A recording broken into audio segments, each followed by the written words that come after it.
So we had started chapter number 9. Welcome all of you. And we had studied first 4 sections with the acronym HEAD. H was standing for, oh Arjuna, please hear. E was talking about something different. Anybody remembers what was E standing for? Yeah, existence of Krishna beyond his energies as his personal form. भगवान का अपने आप में जो अस्तित्व है एक व्यक्ति के रूप में, जो उनके सारे जगत में जो शक्ति है उसके विपरीत, उसके परे जो है, उसके बारे में चर्चा की। फिर भगवान ने कहा A, that is some people accept him as personality, some people don't accept him as personality. तो जो लोग भगवान को पर्सनैलिटी स्वीकार नहीं करते उनके हमने 3 प्रकार देखे। Anybody remembers? जो कृष्ण के स्वरूप को नहीं मानते, they have some misunderstanding regarding Krishna. So 3 types of misunderstanding. वो क्या था? फूल्स वो डिराइड कृष्णा, वो तो एक्सेप्ट ही नहीं करते। हाँ, फिर हमने देखा जो एक्सेप्ट करते हैं महात्मा लोग, जो हमेशा भगवान का कीर्तन करते रहते हैं, गीता के मिडिल श्लोक हमने देखे। और फिर आखिरी हमने देखा डेविएशन। डेविएशन मतलब जो कृष्ण के पर्सनैलिटी को नहीं समझ पाते, उनकी मिसअंडरस्टैंडिंग होती है, उसके हमने 3 प्रकार देखे। First is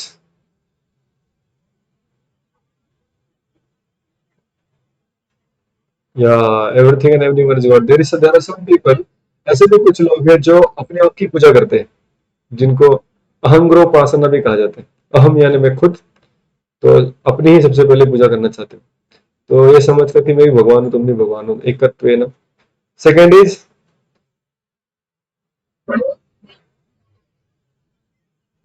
many gods, different every, there are many personalities, like भगवान, देवता भी भगवान है, ये भी भगवान है, वो भी भगवान है। there are many gods. And third is हाँ, पूरा यूनिवर्स, इस जगत में जो भी चीज है वो सब भगवान है। ऐसा मिसअंडरस्टैंडिंग था, तो वहां तक हमने कल चर्चा की। आगे का जो सेकंड डी है उसके बारे में हम आज चर्चा करने का प्रयास करेंगे। तो गीता के हमने अभी तक 25वें श्लोक तक हमने कवर किया है 9 चैप्टर का। बीच में 22वां एक श्लोक आया था, मैंने कहा कि वो भगवान अपनी शुद्ध भक्ति के बारे में बताना। तो शुद्ध भक्ति मतलब जहां पर कृष्ण के साथ उनकी जो पर्सनैलिटी, उनका जो व्यक्तिमत्व है, उसके साथ हम आदान प्रदान करना चाहते हैं, उनके साथ हम एक रिश्ता बनाना चाहते हैं, उनकी सेवा करना चाहते हैं, उनसे प्रेम करना चाहते हैं। तो इसलिए भगवान ने इस अध्याय में पहले अपना पर्सनैलिटी, अपना व्यक्ति स्वरूप एक्सप्रेस किया है, उसके बारे में बताया। फिर भगवान कहते हैं कि इस व्यक्ति स्वरूप को जो समझते हैं और मेरी भक्ति करते हैं, उनके कुछ गुणगान भगवान अभी गाते हैं। तो 9 chapter is about devotional service, भगवान की शुद्ध भक्ति के बारे में 9वां अध्याय है। और अभी शुद्ध भक्ति का वर्णन करते हुए शुद्ध भक्त का वर्णन ना हो, ये कैसे हो सकता है? तो इसलिए भी भगवान उन भक्तों को ग्लोरीफाई करते हैं, या भगवान का जो रिश्ता है उन सभी के साथ, उसके बारे में बताते हैं। So will read the verses, so I will try to show you. So very beautiful verses. पूरे गीता में ये चैप्टर के जो श्लोक है ये सबसे पसंद है। So 9 chapter verse number 22। if you have Gita, you can also open, otherwise you can see on the screen. Let me share the screen. Okay.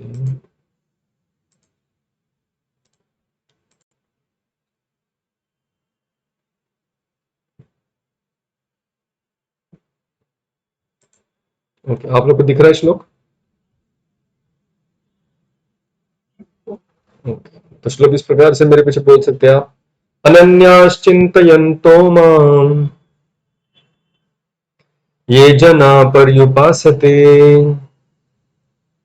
तेषां नित्याभियुक्तानां योगक्षेमं वहाम्यहम्। मैं पढ़ना चाहेगा इसका भाषांतर, ट्रांसलेशन?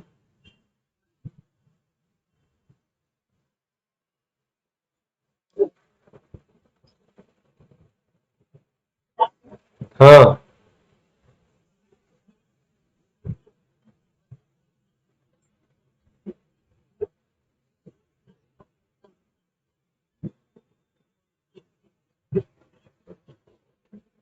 तो उनकी जो जरूरत है वो मैं दूंगा, जो उनके पास नहीं है उसको मैं दूंगा, और जो उनके पास है उसकी रक्षा करूंगा। उसको कहते हैं योगक्षेम महाम्य। अब ये योगक्षेम महाम्य हमने बहुत बार सुना है, कहाँ सुना है? तो पढ़ा है। हाँ, हाँ, जीवन बीमा, आयु बीमा, LIC, लाइफ इंश्योरेंस कॉर्पोरेशन, तो उसका ब्रीद वाक्य है योगक्षेम महाम्य। जीवन के साथ भी, जीवन के बाद भी। जीवन के बाद मिलता है वो, लेकिन हम हमको नहीं मिलता, किसी और को मिलता है, जो बचेंगे उनको मिलता है। तो तो भगवान को कॉपी करने का प्रयास कर रहे हैं हम। लेकिन भगवान यहाँ पे कह रहे हैं बहुत सुंदर बात, कि जो मुझ में मेरा पर संपूर्ण समर्पित कर देते हैं अपना जीवन, those always worship me with exclusive devotion, शुद्ध भक्ति के साथ, शुद्ध भाव के साथ जो मेरे पास आते, जिनको कुछ मुझसे चाहिए नहीं, ना वो आर्त है, ना वो अपने दुख दूर करने के लिए आए हैं, ना अर्थात है, ना को धन प्राप्त करने के लिए आए हैं, वो मेरे दिव्य स्वरूप को समझते हैं। दिव्य स्वरूप मतलब कुछ अलग नहीं, जो अर्जुन के सामने खड़े हैं वही, दो हाथ वाले कृष्ण। लेकिन ये दो हाथ वाले अपने जैसे दिख रहे हैं, लेकिन दिव्य है, ये जो समझ लिया और उनकी श्रद्धा पूर्वक जो सेवा करने लगा शुद्ध भाव से, I carry what they lack, उनकी जो भी जरूरत है, उनका त्यांच्या ज्या पण गरजा आहेत त्या सगळ्या मी पूर्ण करेन, and I preserve what they have, and I will protect, जो उनके पास है उसका मैं रक्षण करूं। तो अभी इसमें से हमें समझ में आता है कि how much Krishna loves his devotees, भगवान अपने भक्तों से कितना प्रेम करते हैं।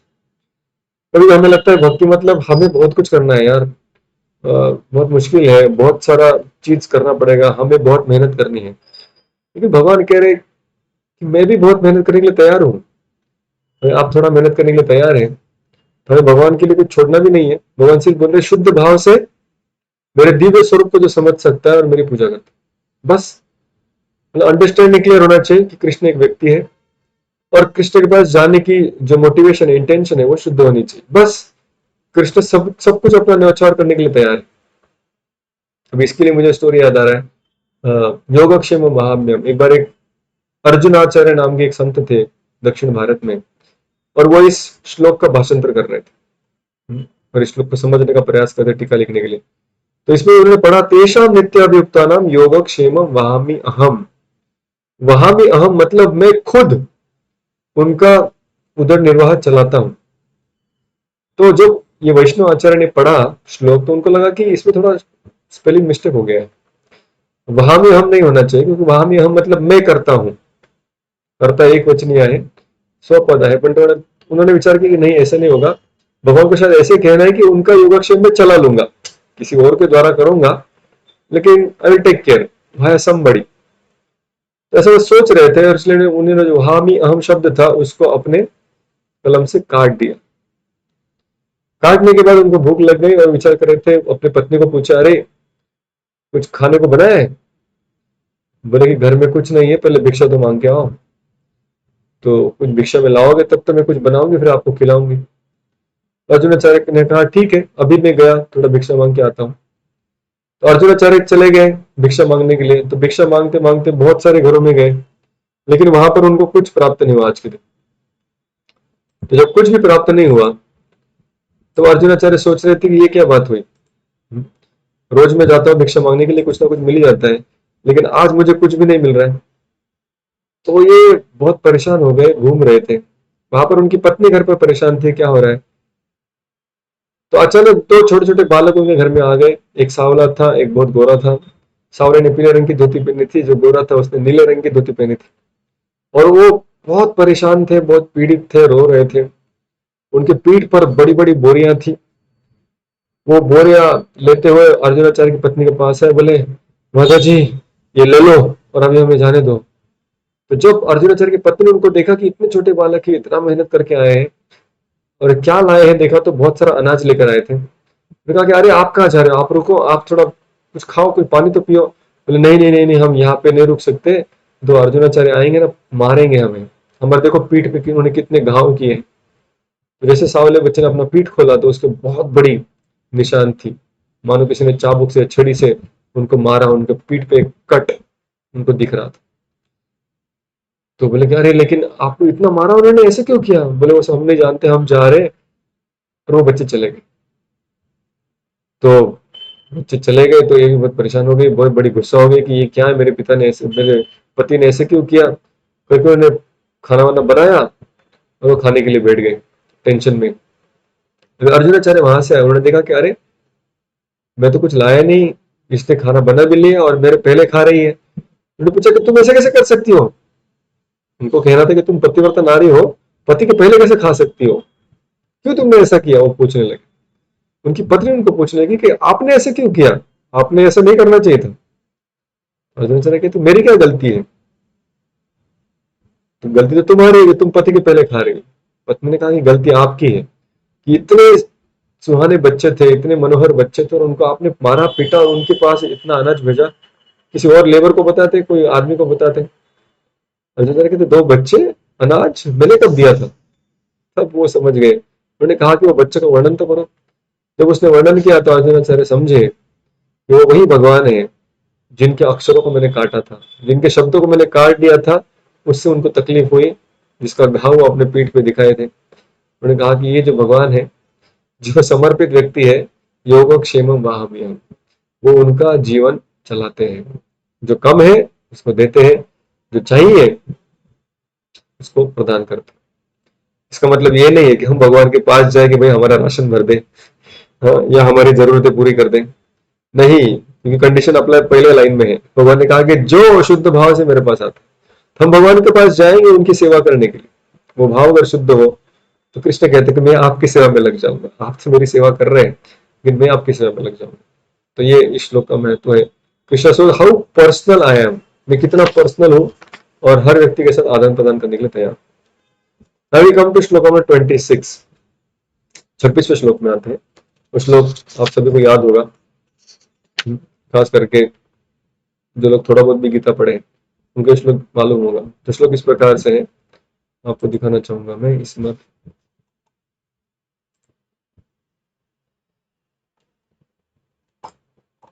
Okay, 1 minute.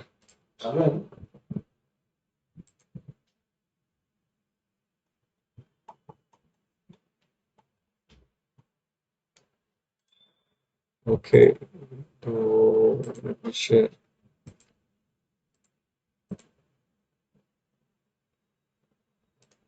ओके, दिख रहा है आप लोग कुछ लोग?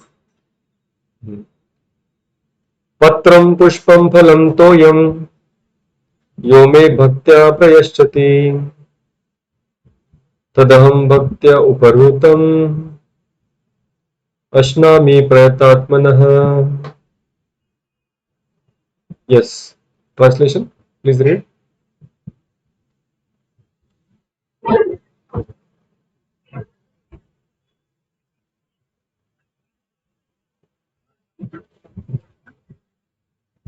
या तो इसमें कितनी चीज बताया भगवान ने उनको अर्पण करने के लिए? How many things Krishna is telling I will accept?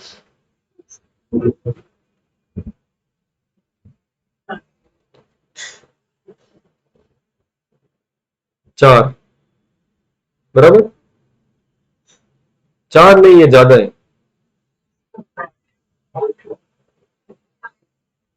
5 कैसे? प्रेम भी तो है उसमें, सही बात है। तो पत्रम पुष्पम फलम प्रेम से देंगे तो शायद ही भगवान उसको स्वीकार करेंगे, लेकिन उसके साथ हमें क्या देना पड़ेगा? 5वां और सबसे इंपॉर्टेंट चीज है विथ लव। जैसे हम डोसा खाते हैं विथ चटनी, या उपमा खाते हैं विथ सांबार, भजिया खाते हैं विथ समथिंग समथिंग। तो भगवान कह रहे पत्रम पुष्पम फलम तो मैं खाऊंगा, उसमें कोई टेस्ट नहीं है, लेकिन टेस्ट उसमें कब आएगा? तो उसको साथ में प्रेम से देंगे। ठीक है? तो भगवान को कुछ कमी नहीं है, वो हमारे पत्र पुष्प की उनको आवश्यकता नहीं है। टिपिकल उदाहरण है दुर्योधन और विदुर का। दुर्योधन ने बहुत बड़े भोग बनाए थे, 56 भोग। कृष्ण को कहा कि आइए हमारे घर पर। भगवान ने कहा कि व्यक्ति तभी खाता है जब उसको भूख होती है, और कभी किसी को भूख नहीं हो फिर भी वो खाता है अगर कोई प्रेम से खिलाए। ना तो मैं भूखा हूं और ना ही तुम प्रेम से खिला रहे हो। तो दुर्योधन के पास भगवान जाते नहीं है, लेकिन वहां से चलकर आगे जाते हैं विदुर जी के घर पर, जहां पर विदुरानी बैठी है, विदुर की पत्नी। वो भगवान को अचानक आते हुए देखते भूख लग जाती है, एकदम टेंशन में आ जाती है, मैं क्या क्या करूं क्या नहीं। और भगवान को क्या खिला, उसके घर पे कुछ प्रिपरेशन ही नहीं है, कोई तैयारी नहीं है। तो केले लेके आती है, भगवान के सामने बैठती, केले छील के देने का प्रयास करते हैं। तो केले छीलती है, जो अंदर का केला उठा के फेंक देती है कचरे में, और छिलका भगवान को दे रही है। क्यों? जो प्रेम से ओतप्रोत हो गई है, भ्रमित हो गई, मैं क्या करूं उसका समझ में नहीं आ रहा है, इतने भगवान के प्रति उसका प्रेम है। तो उसमें भगवान जब वो छिलका अपने हाथ में लेते हैं तो खाने लगते हैं। और छिलका क्या है? फ्रूट है। फ्रूट का भी छिलका है, मतलब लीफ, लीफ भी नहीं उसको बोल सकते, तो फिर भी भगवान उसको खा लेते हैं। तो विदुर कुछ समय के बाद जब पहुंचते घर तो वो देखते हैं कि सारे केले एक जगह पड़े हैं और भगवान छिलके ही खाए जा रहे हैं। तब उसको लगा, अरे भगवान क्या कर रही हो, थोड़ा देखो तो। तब उसको समझ में आता है कि मैं क्या कर रही हूँ। तो भगवान पत्रम पुष्पम फलम तोयम ये स्वीकार करते हैं। कई बार लोग कहते हैं, जैसे प्रभुपाद जी को एक बार पूछा गया, अमेरिका में प्रभुपाद जी थे या लंदन में थे, रिपोर्टर ने पूछा, Prabhupada ji are you vegetarian? तो उनको लगा था जैसे यहाँ बोलेंगे तो हम अपना अगला आर्गुमेंट देंगे। प्रभुपाद ने कहा कि आई एम नॉट वेजिटेरियन। बोले क्या, आप शाकाहारी नहीं है? प्रभुपाद ने कहा नहीं। फिर क्या आप मांसाहारी है? प्रभुपाद, नहीं नहीं, नॉन वेजिटेरियन भी नहीं हूँ। बोले फिर क्या है, आप कुछ खाते हैं कि नहीं, सिर्फ पानी पीते हैं? प्रभुपाद ने कहा हम प्रसादहारी है, प्रसादेटेरियन है हम। मतलब जो भी कृष्ण स्वीकार करते हैं उसका जो बच्चा कुछ है वो हम स्वीकार करते हैं। तो ये महत्वपूर्ण सिद्धांत है कि हम क्या खाना चाहते हैं। पत्रम पुष्पम फलम तो नहीं, हम नहीं खाना चाहते, हमारी कुछ भी खाने की इच्छा नहीं है। हमारी इच्छा तो कृष्ण को खिलाने की है और उसके बाद जो बचेगा वो खाने की। अभी कृष्ण भगवान हमारे ऐसे हैं, वो बोलते हैं कि मैं पत्रम पुष्पम फलम तोयम खाता हूँ, तो इसलिए हम भी उससे बचा हुआ, तो हम भी पत्रम पुष्पम फलम तोयम खाते हैं। क्योंकि हमें शाकाहारी बनने में हमें बहुत गर्व नहीं है। शाकाहारी तो बंदर भी होता है, शाकाहारी तो एलिफेंट भी होता है, गाय भी होती है, बकरी भी होती है। हम कुछ गाय बंदर या मंकी से कंपटीशन नहीं कर रहे। हम शाकाहारी क्यों है? क्योंकि हमारे भगवान ने गीता में कह दिया कि मैं फिर से पत्रम पुष्पम फलम तोयम खाता। भगवान अगर कुछ और मांगते तो हम उनको और कुछ देते, और उससे जो बचता वो हम खाते।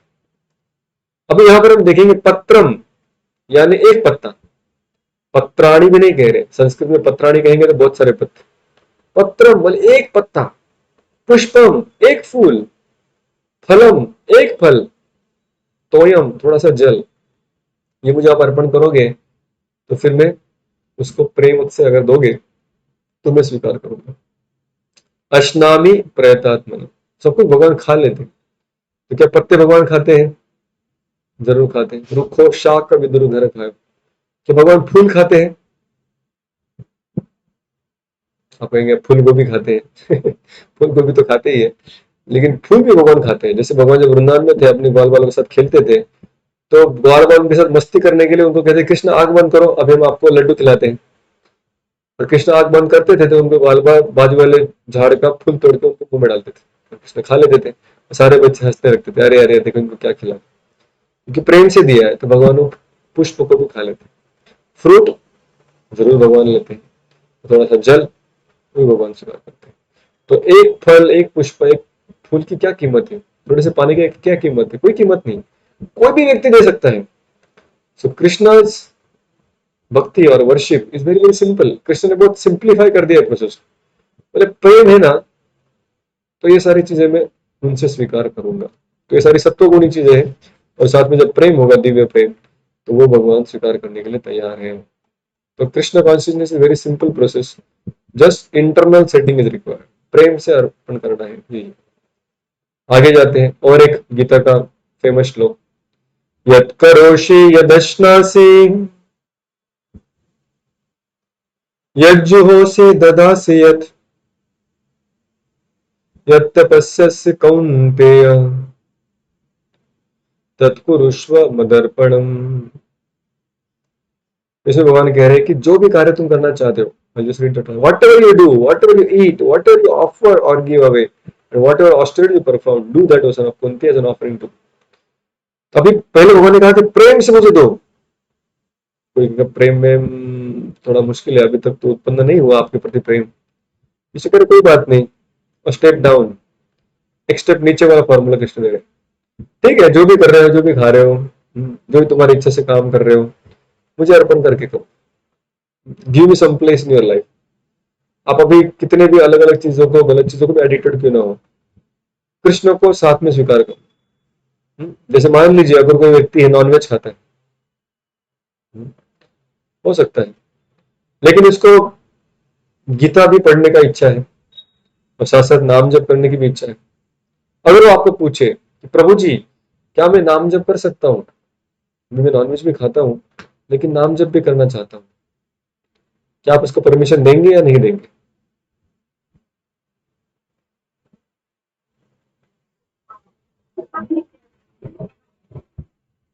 क्यों देंगे? वो तो भगवान की इच्छा के खिलाफ कर रहा है ना। भगवान ने क्या कहा था, पत्रम पुष्पम फलम तोयम, वही अर्पण करो, वही स्वीकार करो। क्यों देंगे परमिशन उसको नाम जप करने की?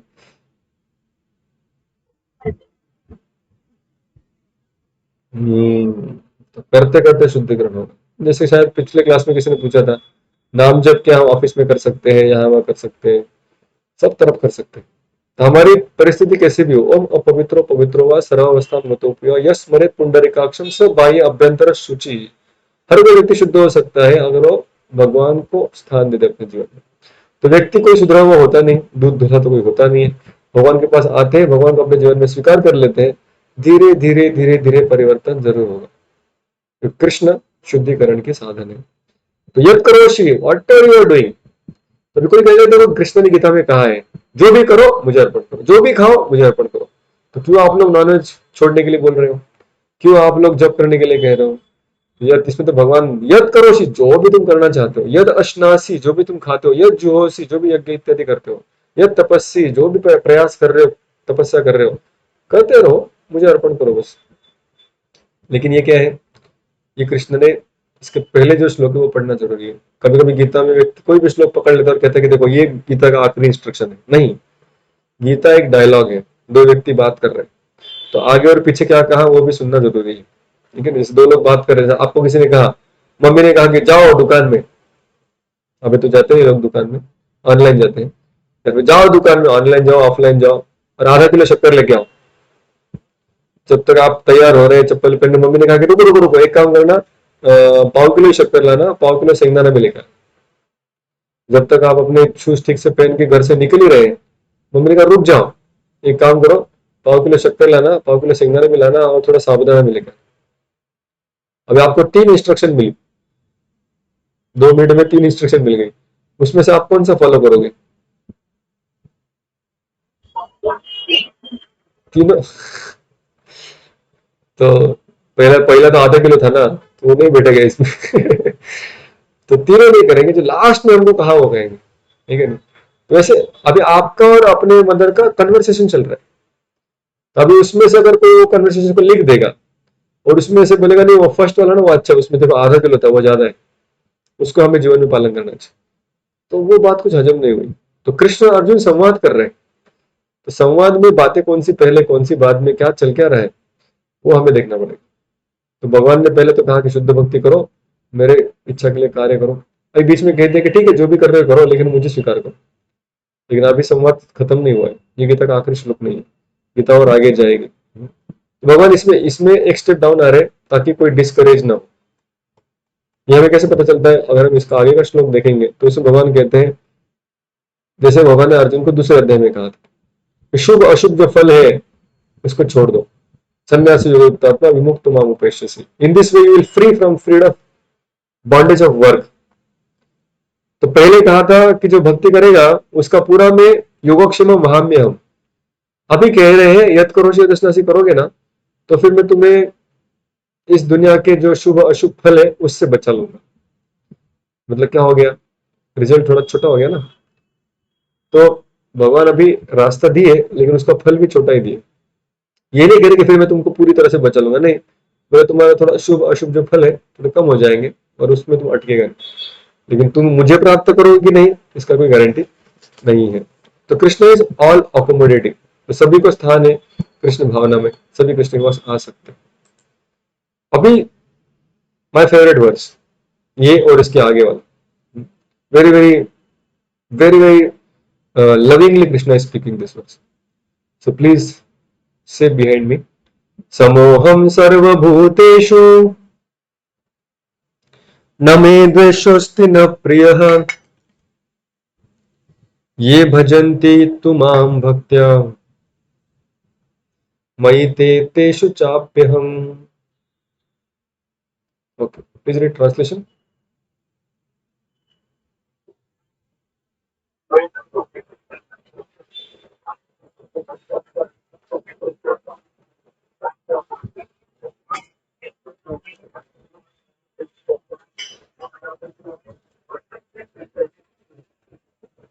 हम्म। पहले कह दिया कि मेरा कोई मित्र नहीं, मेरा कोई शत्रु नहीं, मैं सभी के प्रति समान हूँ, किसी की ईर्ष्या नहीं करता, doesn't, I don't envy anyone, I am not partial, मैं किसी के प्रति बायस्ड नहीं हूँ, मैं किसी का नहीं हूँ। पहले कह दिया एक statement, I am equal to all, सभी के प्रति समान भाव। लेकिन फिर कह रहे नहीं, लेकिन फिर भी कुछ लोग अगर मेरी भक्ति करते हैं ना, बस मैं उनका और वो मेरे। अरे, अभी आपने कहा कि कोई पर्सनैलिटी नहीं, अभी पूरा पार्टी बदल दिया। तो ये प्रेम का स्वभाव है। तो प्रेम में व्यक्ति झूठ भी बोलता है, तो कृष्ण यहाँ पे अपरेंटली ऐसे लग रहा है कि झूठ बोल रहे हैं, लेकिन झूठ नहीं बोल रहे। इस वाक्य को हम समझेंगे कैसे।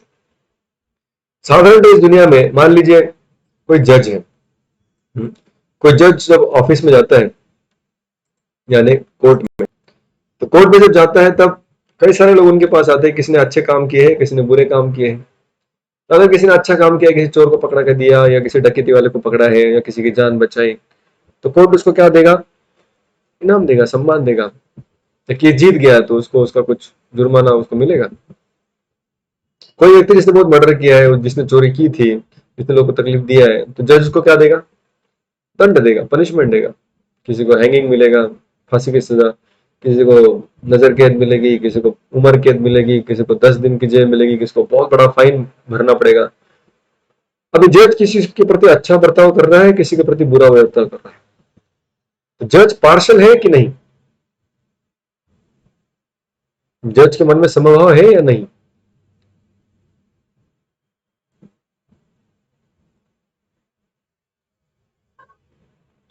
समभाव है।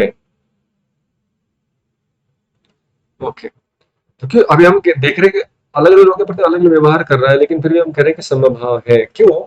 क्यों ऐसा कह रहे हैं आप?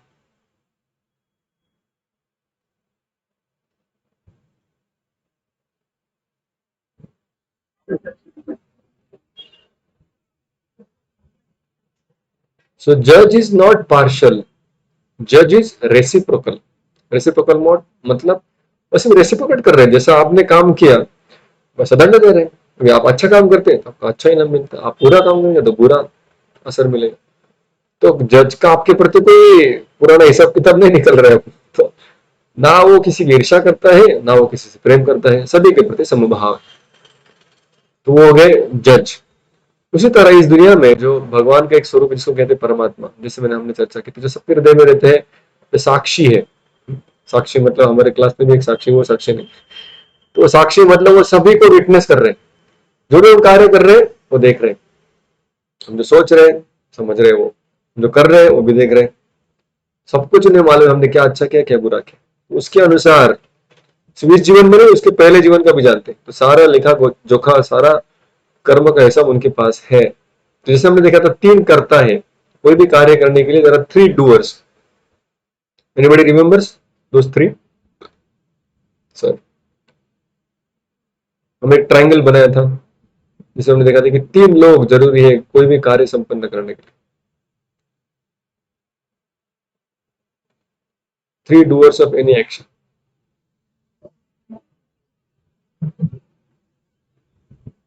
कंट्रोलर, मैटर एंड स्पिरिट, वो था कंप्लीट नॉलेज, एमएससी। हाँ, जीवा, लॉर्ड एंड प्रकृति। तो जीवा डिजायर्स, लॉर्ड सैंक्शंस, एंड प्रकृति फैसिलिटेट्स। तो जीव इच्छा करता है, भगवान परमिशन देते हैं, और फिर जो प्रकृति है वो अरेंज करते, सारी सुव्यवस्था देती है।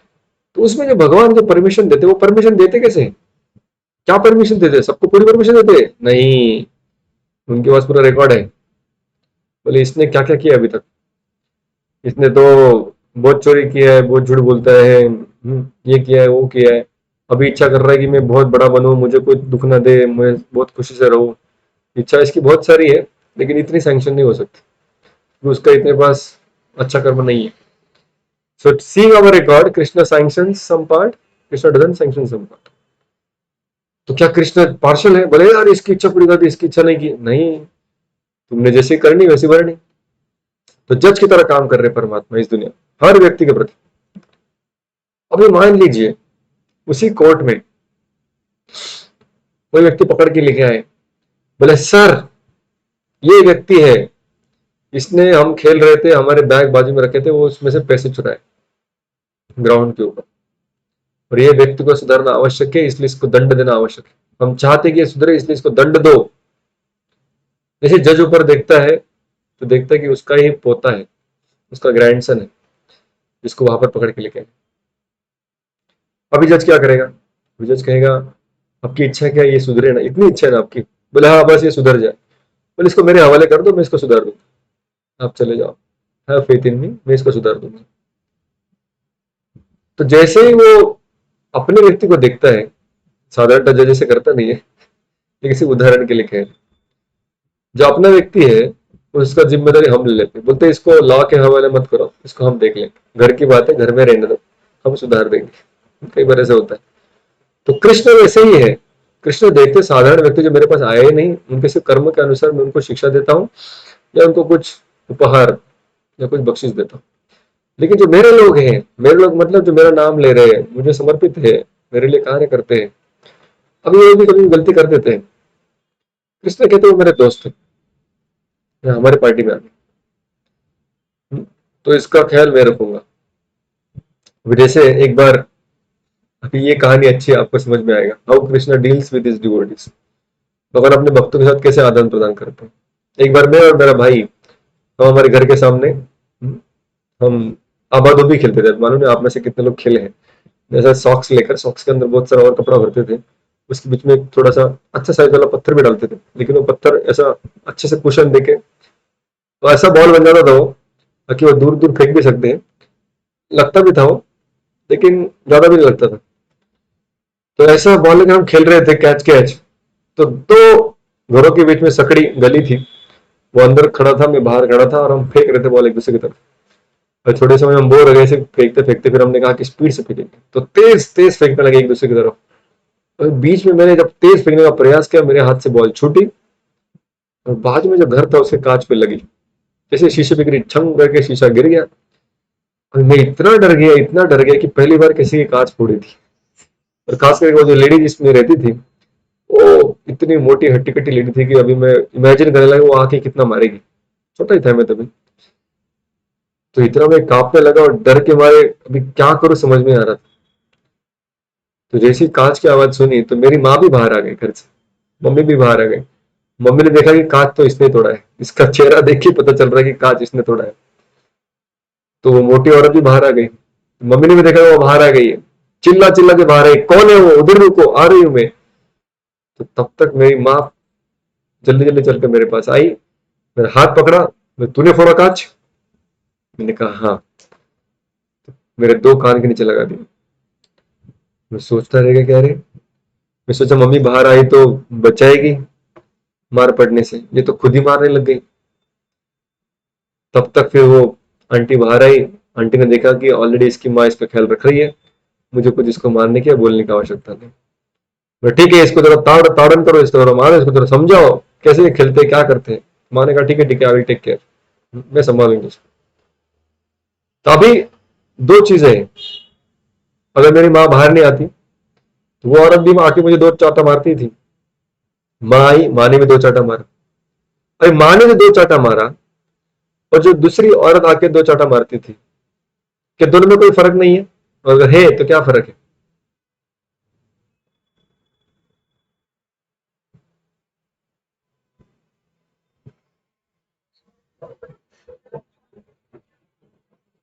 हम्म। यस। वो जोर से मारती थी, उसका गुस्सा शांत होने तक मारती थी। और माँ उतना ही मारेगी जितना काम हो जावे, कि सामने वाले व्यक्ति को लगे भाई ठीक है इसको मारा, पीट रही है। और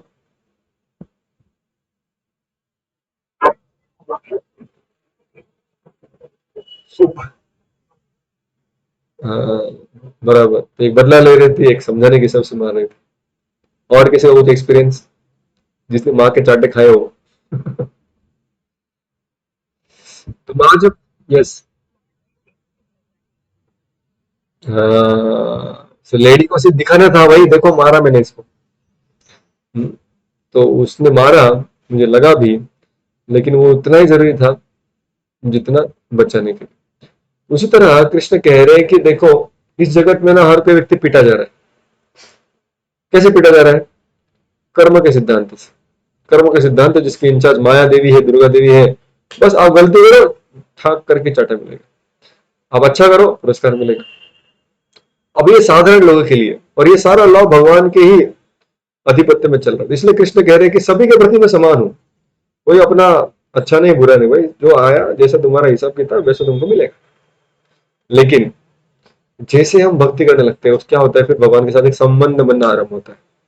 तो कृष्ण कहते हैं अभी ये मेरा आदमी है, I will take care of you. अभी उसके जीवन में जो भी होगा ये उसके पाप पुण्य से नहीं होगा, अभी ये मेरे अंडर है।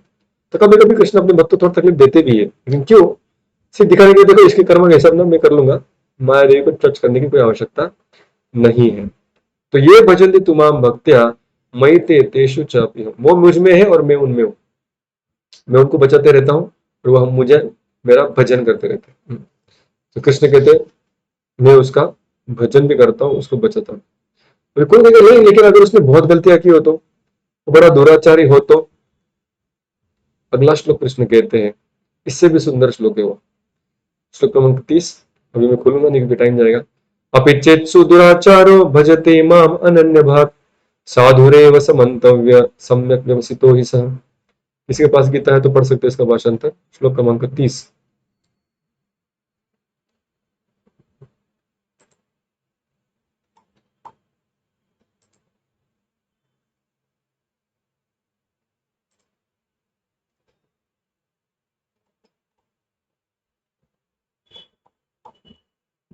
हरे Krishna.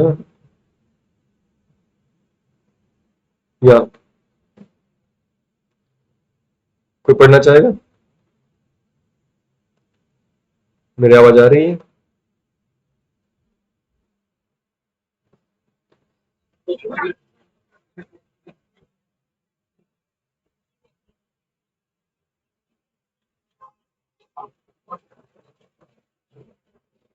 Krishna is advertising this. Krishna is saying even if he commits most abominable actions, अपिचेत सुदुराचारो, ये व्यक्ति कितना भी दुराचार में लग जाए, लेकिन अगर ये साथ साथ भक्ति कर रहा है, इसका मतलब ये भक्ति कर रहा था लेकिन अचानक कहीं स्लिप हो गया। इसके अच्छे इंटेंशन थे लेकिन कभी कभी मन नहीं मानता है, तो कभी कभी व्यक्ति अपने रास्ते से भटक जाता है, कभी उसका मन उससे कुछ गड़बड़ चीज करा निकलता है।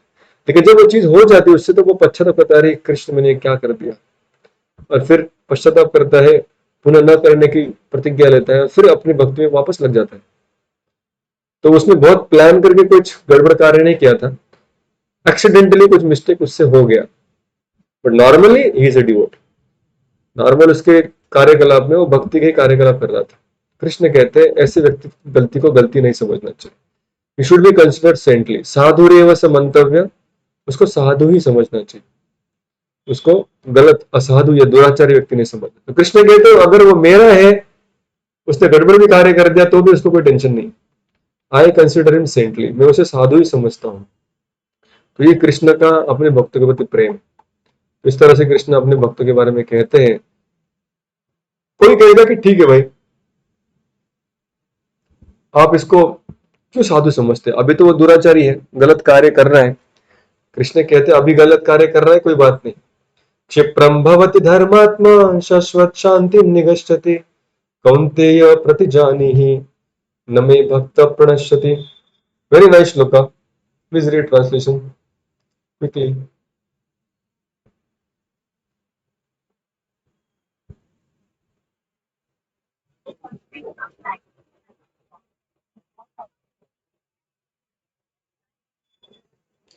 अरे धनंजय, अरे अर्जुन, डिक्लेयर इट बोल्डली, जाओ घोषणा करो सबके सामने, मेरे भक्त का कभी नाश नहीं होगा। He will quickly become righteous and attain lasting peace. उस बहुत ही जल्दी वो बहुत महात्मा बन जाएगा। क्षिप्रम बहुत धर्मात्मा, धर्मात्मा बन जाएगा। शाश्वत शांति निगच्छति, को बड़ी शांति भी प्राप्त होगी, कुछ नाश नहीं होगा। जो मेरी भक्ति को स्वीकार किया है उसका नाश होगा नहीं।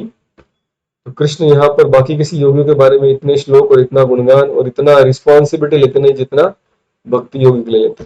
That's why this chapter is called as most confidential. Krishna अपनी मन की बात जो सबसे सीक्रेट यहाँ पर बता रहे हैं कि कितना भक्त के प्रति उनका प्रेम। कुछ गलती भी कर दे फिर भी उनको स्वीकार करने के लिए तैयार। कोई कहेगा कि अरे नहीं, लेकिन गलतियां तो उन्होंने पिछले जन्म में की है और उसका वो दुख अभी इस जन्म में भुगत रहे हैं। इसलिए वो कुछ अलग अलग परिवार में जन्मे हैं, किसी का स्त्री करके जन्म हुआ है, कोई वैश्य है, कोई शूद्र है, कोई पाप योनि में जन्मा है। अलग अलग स्तर के लोग जन्मे हैं, क्या वो सभी शुद्ध हो जाएंगे? कृष्ण कहते प्रॉब्लम क्या है? Everybody can become devotee and everybody can perfect their life. Next और कृष्ण सेज माम ही पार्थ व्यपाश्रित्य ये पेस्यो पाप योनयः स्त्रियो वैश्योस्तथा शूद्रो तेपि यान्ति पराम गतिम। कृष्ण कहते कोई कुछ भी उसका जन्म हो, I don't consider any background, जिस भी बैकग्राउंड से व्यक्ति आया है, if it takes to devotional service I very fine. Proper जो अमेरिका गए तो वहां पर जैसे अभी भारत में स्त्री और पुरुष इनको अलग अलग कार्य बांट दिए गए, लेकिन वेस्टर्न कंट्री में जाएंगे तो ऐसा नहीं है। हर कार्य जो पुरुष करता है स्त्री भी करती है। तो प्रभुपाद ने देखा ये स्त्री है तो क्या प्रॉब्लम। प्रभुपाद ने उनको ब्राह्मण दीक्षा दे दी, उनको यज्ञ करने में लगाया, उनको पूजा अर्चना में लगाया, क्योंकि वहां की वैसी संस्कृति भी थी। तो प्रभुपाद जानते थे कि गीता कहती है भले कोई स्त्री हो, वैश्य हो, शूद्र हो, कोई भी उसका बैकग्राउंड हो, वो हर व्यक्ति भगवान की सेवा कर सकता है। कृष्ण भी वहां पर वही कह रहे हैं, कुछ कौन से बैकग्राउंड से आए, everybody can be purified, everybody can take devotion. O Arjuna, you are fortunate, you are born in a brahman, you are born in a very nice kshatriya family, but you are born in this world which is not a very good place to stay। Prabhupada ji कहते थे इस जैसे toilet में हम कितना भी अगरबत्ती लगाए, कितना भी धूप लगाए, कितने भी अत्तर मारे, लेकिन टॉयलेट में we can not spend our whole day. हम टॉयलेट में हमारा घर नहीं बना सकते वॉशरूम में, क्यों? क्योंकि गंदी जगह है। उसी तरह ये जगत, हालांकि इसमें उन्होंने बहुत सारा सेटिंग बनाया, अलग प्रकार की टेक्नोलॉजी, अलग प्रकार के perfume. I am not audible. Hare Krishna Hare Krishna Hare Krishna Hare Krishna Hare Krishna.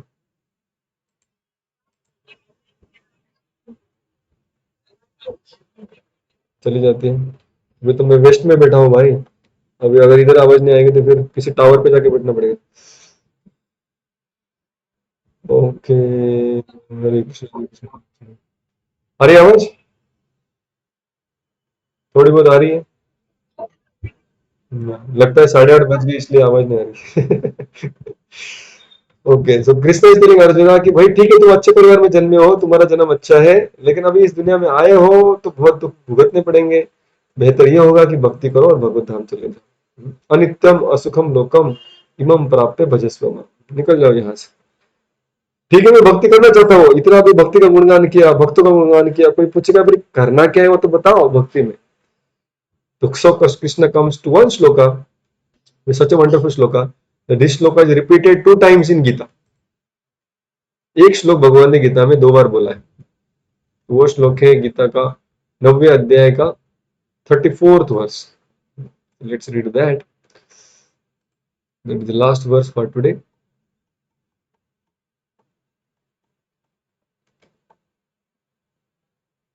Okay, मेरे पीछे गाइए। मन्मना भव मद्भक्तो मद्याजी माम नमस्कुरु मामे वैश्यसि युक्तैवम् आत्मानं मत्परायणः।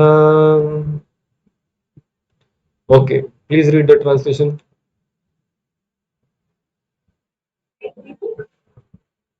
यस।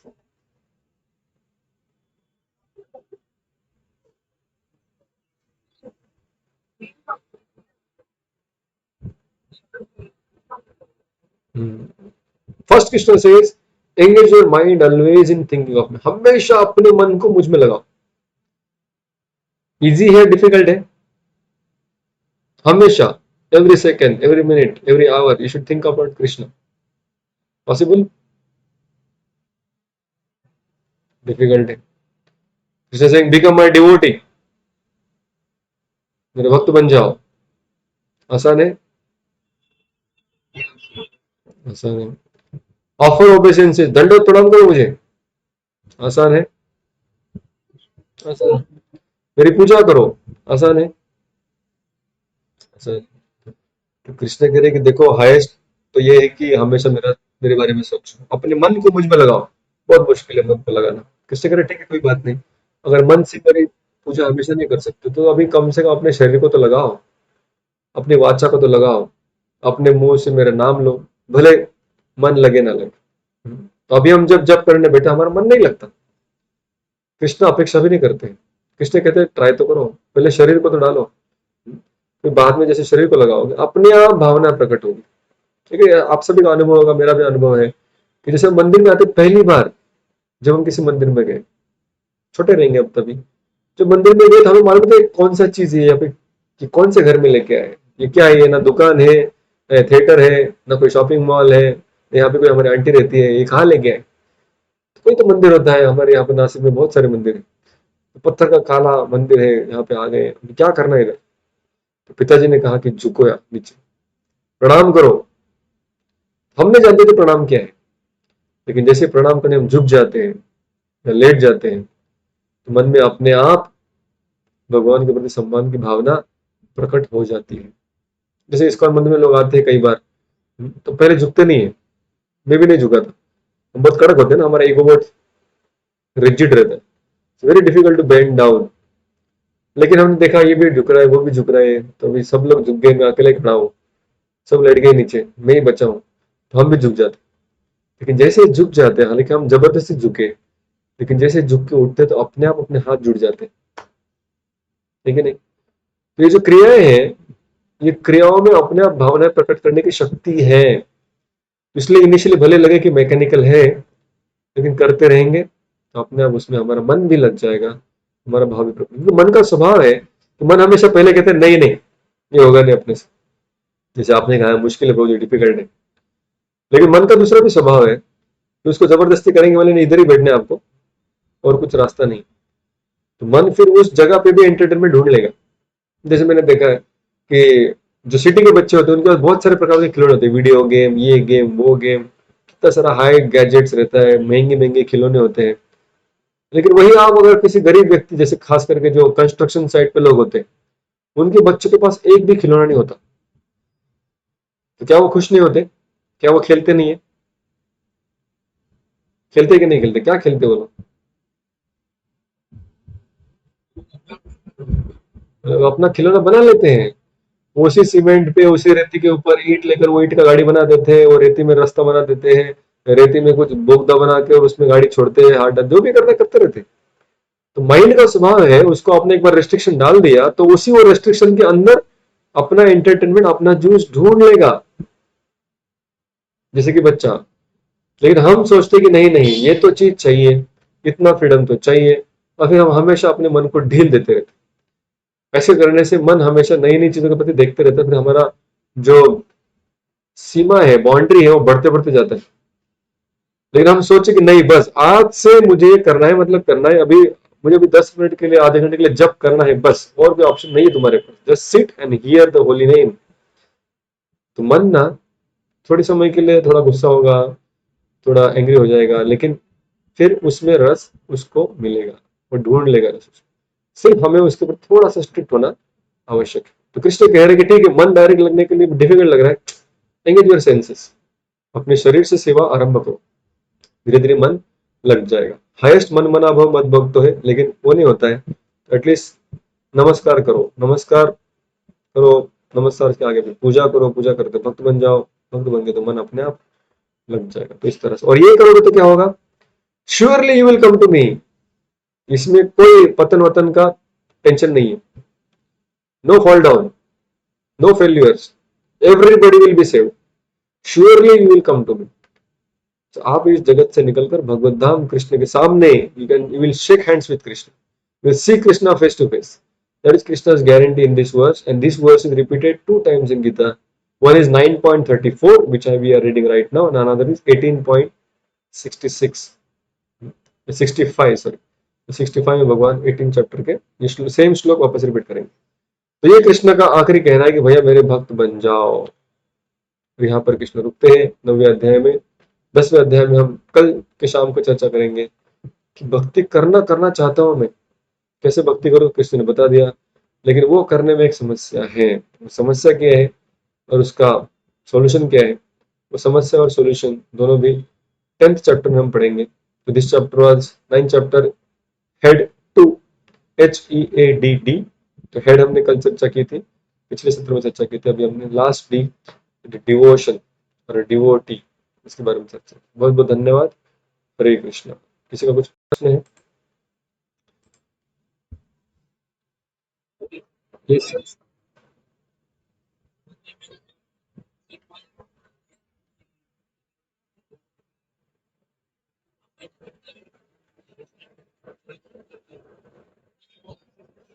हम्म।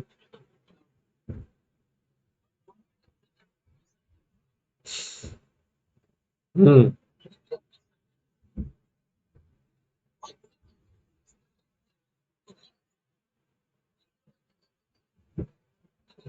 हम्म। हाँ। यस। हाँ।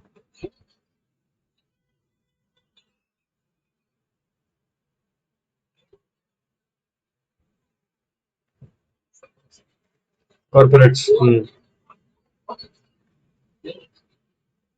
हम्म। हम्म। हम्म। सो सही कहा आपने। जैसे आपने कहा कि मैं सिर्फ फाइनेंशियल के बारे में बात कर रहा हूँ। So we need to redefine the success. जो सक्सेस का डेफिनेशन हमने बना दिया है, समाज को देखकर या समाज ने हमारे लिए बना दिया है, वो डेफिनेशन को हमें रीचेक करके रीडिफाइन करना चाहिए। सक्सेस मतलब क्या? हम्म। तो सक्सेस सिर्फ फाइनेंशियल स्टेबिलिटी से नहीं आता है। जैसे कृष्ण ने यहाँ पे कहा, I will take care of you. So Krishna is indirectly telling that your salary is not or your financial status is not the cause of your maintenance. I am maintaining you. The salary can give you a living, but salary cannot be a cause or a purpose for your living. जैसे हम देखते हैं कि कर्म का जो सिद्धांत हमने पढ़ा था पहले 6 सेशन में, उसमें हमने चर्चा की थी कि कुछ कर्म के जो रिएक्शन है वो जल्दी मिल जाते हैं, और कुछ कर्म के रिएक्शन को मिलने का टाइम जाता है।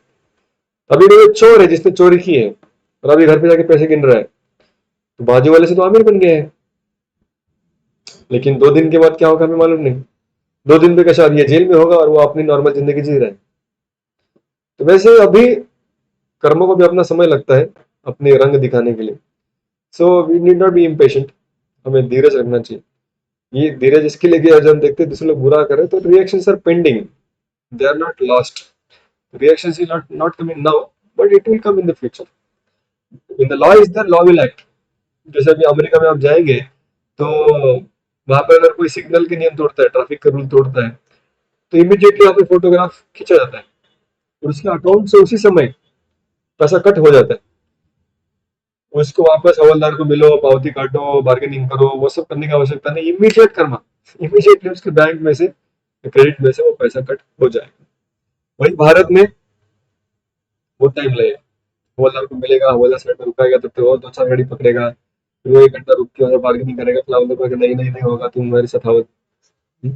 पुलिस थाने चलो, फिर पुलिस थाने जाएगा, फिर अपनी पहचान लगाएगा, फिर हवलदार और गुस्सा होगा, फिर वो लास्ट में कुछ तो सेटल करके निकल जाएगा। तो फाइन तो लगा, लेकिन काफी समय लग गया। तो वैसे ही अभी हम देख रहे हैं कुछ लोग बुरा कर रहे हैं। वी शुड ऑलवेज थिंक, इतने हमें याद रखना चाहिए कि ये लोग the reactions are pending, that's all. तो हम अच्छा कर रहे हैं। हम्म। हम्म। हम्म।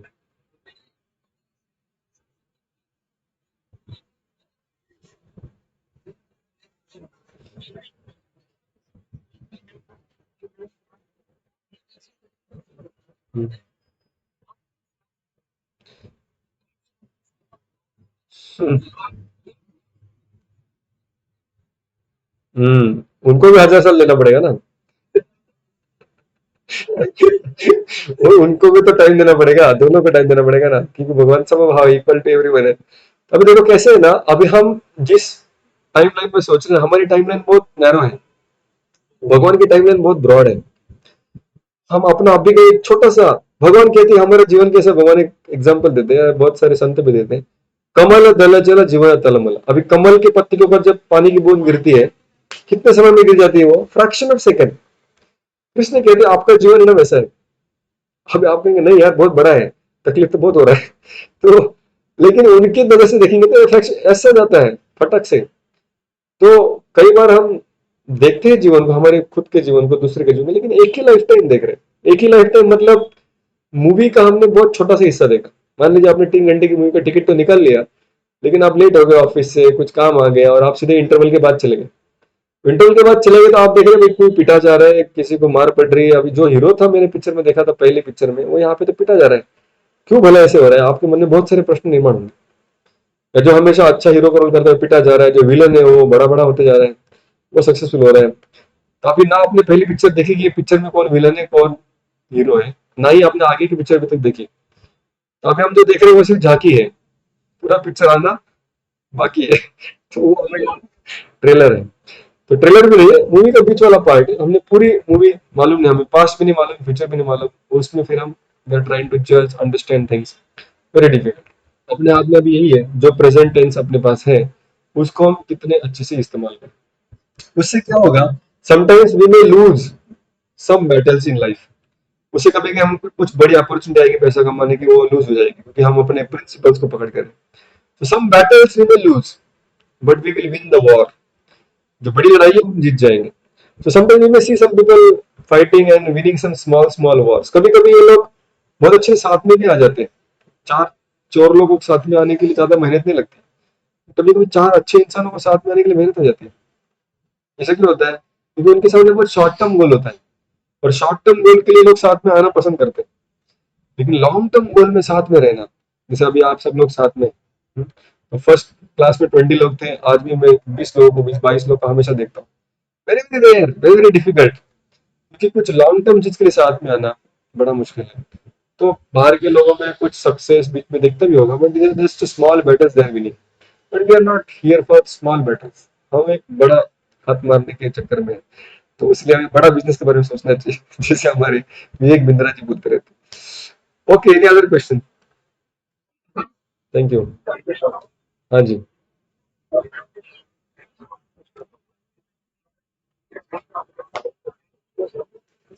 हम्म।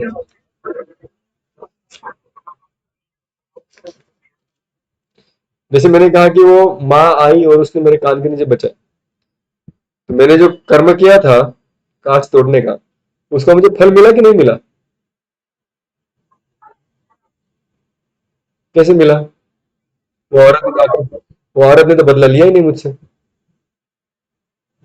वो मार किसने दी? माँ ने दी। तो वैसे ही कृष्ण जो हमारे जीवन में आ जाते हैं, तो अभी वो कर्म का सिद्धांत हमें नहीं चाटा दे रहे हैं, हम अपने कर्म के फल नहीं भुगत रहे। कृष्ण जो हमारे माता पिता भी बन गए हैं, वो कृष्ण अभी हमको प्रेम देने के लिए, हमको सुधारने के लिए खुद अपने हाथों से मार रहे हैं। दोनों में फर्क है। तो वो हमारा कर्म नहीं है, वो कृष्ण हमारे कर्मों का कारण लेकर कि भाई तुम्हारे थोड़े कर्म थे, वो कारण है। देखो, कृष्ण की स्वतंत्र इच्छा है कि वो हमें जीवन में जो भी देंगे।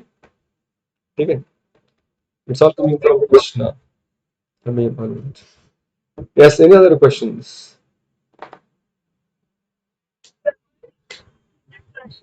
हम्म।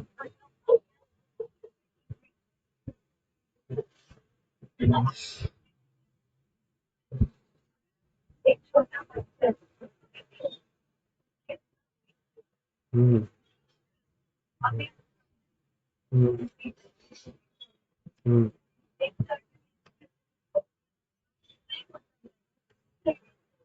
Hmm. Hmm.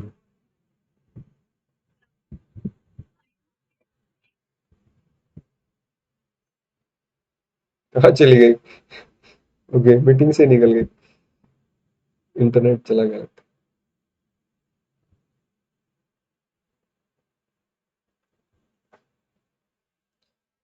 Okay, we could not hear. वो बड़ा हो जाएगा और उसका इंटरेस्ट खत्म हो जाएगा, वहां तक सुना।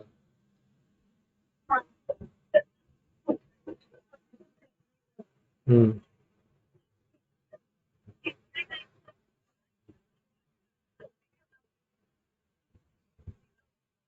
हम्म। अब भी चाहिए, अब भी नहीं मिला, बाद में मिलके क्या फायदा उसका?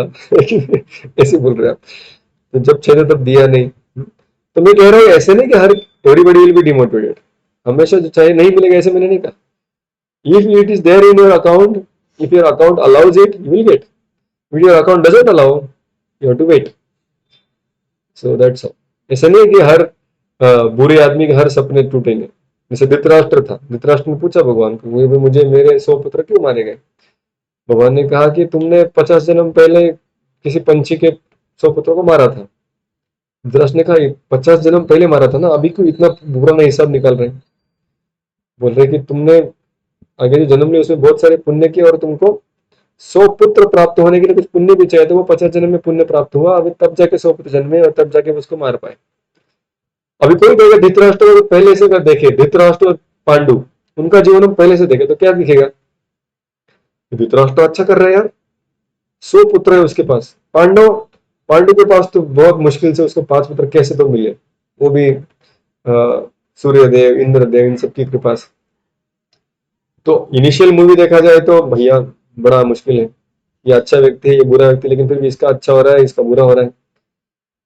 तो अभी हम अपनी नजर से देखते तो ऐसे लगता है।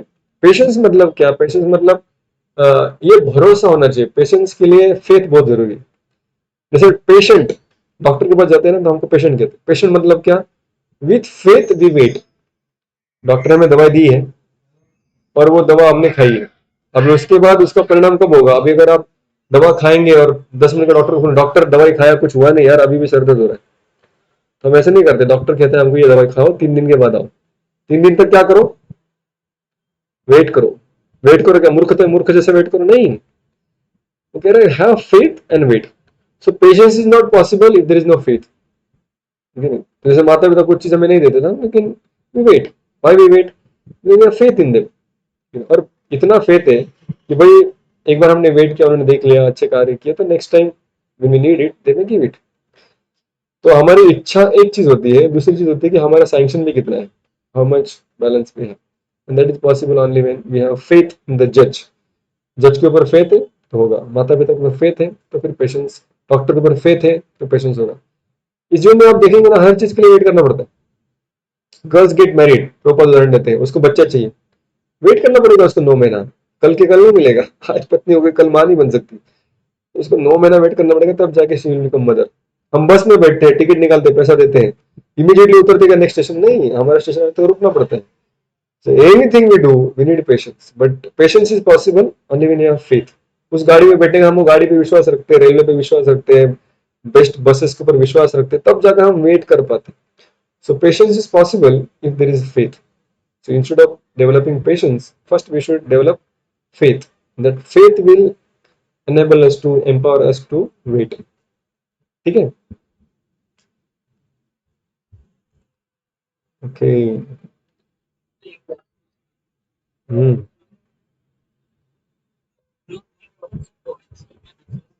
हम्म। वो आपको पता नहीं चलेगा, हर चीज आपको पता नहीं चल सकती। बोले आप बैंक के मैनेजर हैं, लेकिन ये कॉइन आप नहीं गिन सकते। अभी आप एसबीएम बैंक में उठ के सबके अकाउंट के कॉइन गिन सकते हैं, लेकिन लेकिन ये कॉइन आपको पता नहीं चलेंगे, ये आप किसी हिडन रखे हैं। जरूरत आएगी तो पता चलेगा। सरप्राइज है सब।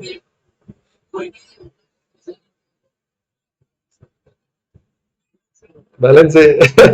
विड्रॉ जब तक चल रहा है विड्रॉ करते रहो, लेकिन इसमें थोड़ा इन्वेस्टमेंट भी करते रहो। So our faith and devotional activity, our service to others, contribution to the society, ये सब हमारा इन्वेस्टमेंट। तो इन्वेस्टमेंट करते रहो, विड्रॉल करते रहेंगे, कोई प्रॉब्लम नहीं। ठीक है। ओके, हरी बोल। Any other question? यस, बोलिए।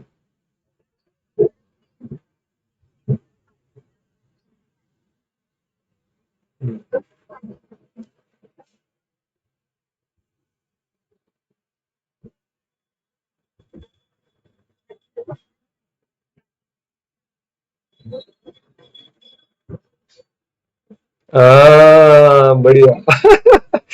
अरे हमको बोल रहे हैं पेशेंस रखने के लिए, खुद देखो कितने उतावले हैं, रुक नहीं पाए। हाँ, एक और। आपने तो ऐसा प्रश्न पूछा है कि मैं 1 घंटे तक अभी भीष्म के चरित्र के ऊपर बोल सकता हूँ। Just make it a short. Bhishma is my very favourite character, खास करके महाभारत में। और महाभारत के बाद जब भागवत का वर्णन होता है, तभी भीष्म पितामह के अंदर की भक्ति सुखदेव गोस्वामी बताते हैं। सुखदेव गोस्वामी रीजन बताते हैं कि भगवान ने क्यों वो पहिया उठाया। तो अलग अलग भक्त भगवान के साथ अलग अलग रसों में आदान प्रदान करते हैं। जैसे मान लीजिए, जैसे मैंने उदाहरण दिया था, कोई कंपनी का मालिक के साथ उसका एम्प्लॉय का जो रिलेशनशिप है वो बहुत साहब साहब साहब साहब, मालिक मालिक, ऐसा इस तरह से। वही कंपनी मालिक का जो पत्नी है, उसका तो एकदम, क्या भाई लेट हो गया, जल्दी नहीं आ सकते आप लोग, वो झाप देंगे उसकी। उसका बच्चा कहेंगे डैडी क्या है आप हमेशा, मैं आपको पैसा मंगा, आपने कब से मैंने आपको एसएमएस करके अभी तक आपने ट्रांसफर नहीं किया। तो उसका अलग रिलेशनशिप है। वही उसकी घर की नौकरानी, उसका अलग रिलेशनशिप है। उसके पिताजी, उसकी माता, उसका अलग रिलेशनशिप है। तो वैसे भगवान के साथ में ना अलग अलग भक्तों का अलग अलग प्रकार से रिलेशनशिप है, और उस रिलेशनशिप के अनुसार भगवान उनके साथ बिहेव करते हैं। अभी भीष्म पितामह जो है, उनका जो भगवान के साथ रिलेशनशिप है वो एक वीर रस का है। लाइक फाइटर के मोड में वो भगवान की सेवा करना चाहते हैं। भगवान भी फाइटिंग करना चाहते हैं, और भगवान को फाइटिंग करने के लिए अच्छे कंपटीशन या अच्छे ओपोनेंट की भी आवश्यकता होती है, जिसमें थोड़ा मजा है यार। ये बाकी छोटे मोटे राक्षस तो ऐसे ही मर जाते हैं।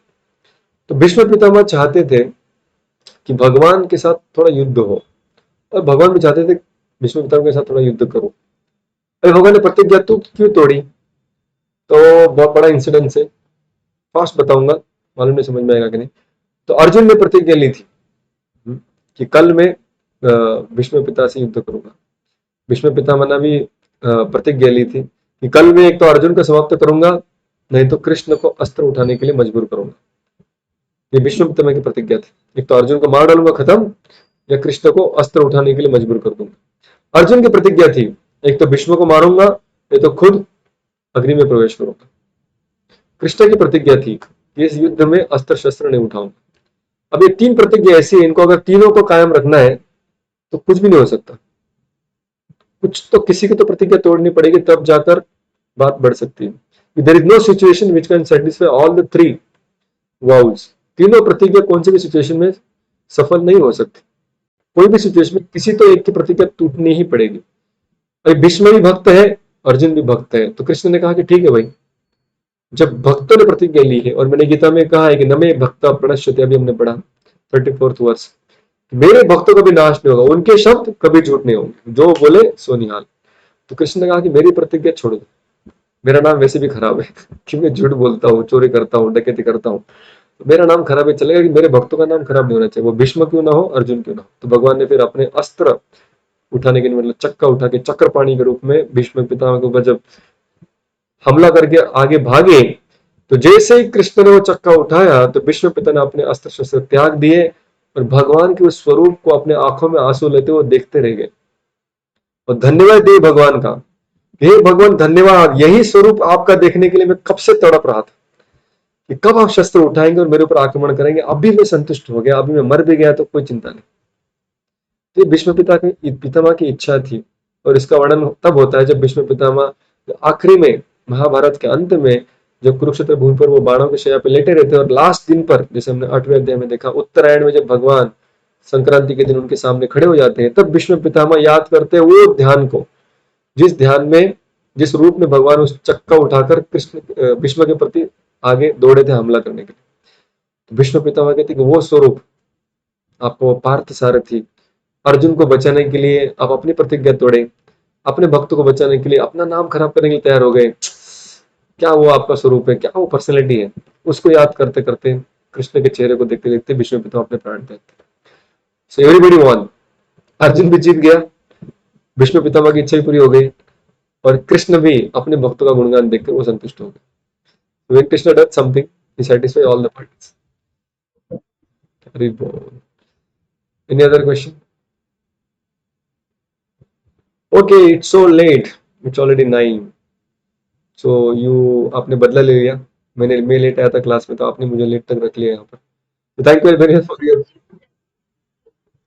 रिकॉर्डिंग। कब भेजूंगा? जल्दी भेजूंगा, क्योंकि मैं क्लासेस के लिए वेस्ट में आ रहा हूँ, और अपलोड के लिए ईस्ट में अभी तक मुझे नेट नहीं मिल रहा है, इसलिए अपलोड नहीं कर पा रहा हूँ। So sometime I will again come to west for uploading the classes and will upload. ठीक है, sorry but to do it, will do it soon. Hare Krishna, thank you very much. Shri Prabhupada की जय। ग्रंथ श्रीमद् भगवद गीता की जय।